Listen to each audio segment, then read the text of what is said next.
Hi guys, if you want to know how to create dynamic or interactive cards in Wix Studio, you are in the right place. Let's change the background first. Click anywhere on your background and then click on add image or video on the right side. Choose the background you want. I'm gonna upload my own image background from my PC. Click on change background and then click on the plus on the left sidebar. Find layout tools and then add flex boxes to your design. Now we are going to delete two of them because I want to show you only one card, but you can of course apply the technique for more than one card. Resize your flex box and find the perfect position on your side. Select the video and remove the background. Also add rounded corners as I do. Choose the radius as you like. I also add a shadow, so click on shadow, apply shadow and choose the same settings as I do, or choose the ones you like the most. Now we are going to add the image you want to see before you hover over your card. I'm gonna choose again my own image from my PC.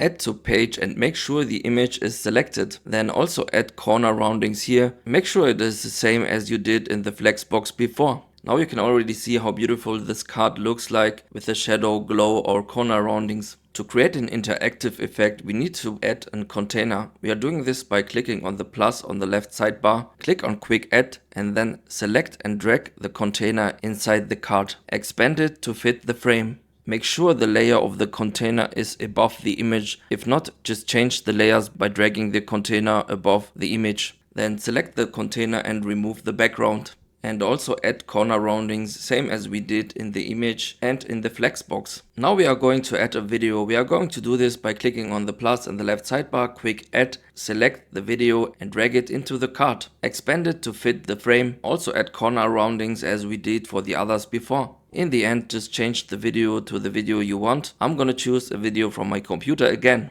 After uploading and adding the video to your card, you must click on behavior and change it to loop or any settings you want. Now we must add an animation to the container, so select the container and click on this lightning symbol right here to add an animation. Click on hover and then on add to add the right animation. It is important to select the container and nothing else to make this animation work. Then click on fade and also adjust the animation. I'm going to change the duration a little bit and also change to ease in. In the end, just click on preview to see your result. Thank you for watching and see you next time.